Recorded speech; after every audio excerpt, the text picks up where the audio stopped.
In time, the French Foreign Legion had sent the Emperor packing, and he'd wound up living on Long Island, where his wife shot and killed him. But the difficulties of the Lobaudy case were minor compared to what Couder had faced that day. The legal hell created by the Spanish Civil War, now in its 17th month.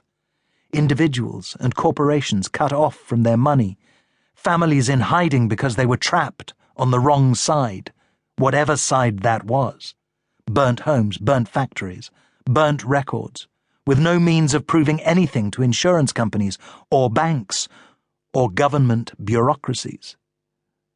The Couder lawyers in Paris and New York did the best they could, but sometimes there was little to be done. "We regret your misfortune, monsieur, but the oil tanker has apparently vanished." Ferrar had left the Couder office at 5:30 and headed uptown to his hotel, the Gotham.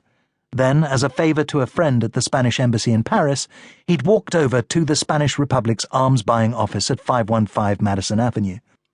Here he'd picked up 2 manila envelopes that he would take back to Paris.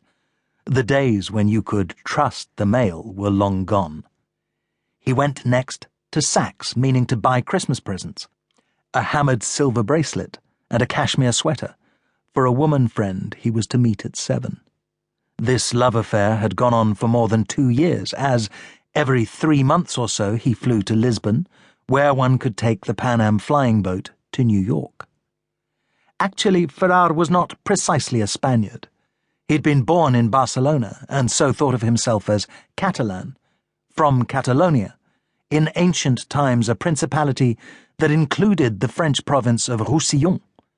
A Castilian from Madrid might well have recognized Ferrar's origin, his skin at the pale edge of dark, a gentle hawkish slope to the nose, and the deep green eyes common to the Catalan, with thick black hair, combed straight back from a high forehead, and cut in the European style, noticeably long and low on the neck.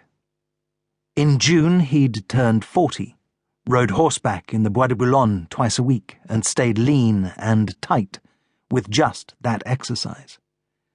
Heading toward the entrance to Saks, he wore a kind of lawyer's battle dress, good sober suit beneath a tan, delicately soiled raincoat, fedora hat slightly tilted over the left eye, maroon muffler and brown leather gloves. With the briefcase under his arm, Ferrar looked like what he was: a lawyer, a hard-working paladin, ready to defend you against Uncle Henry's raid on your trusts.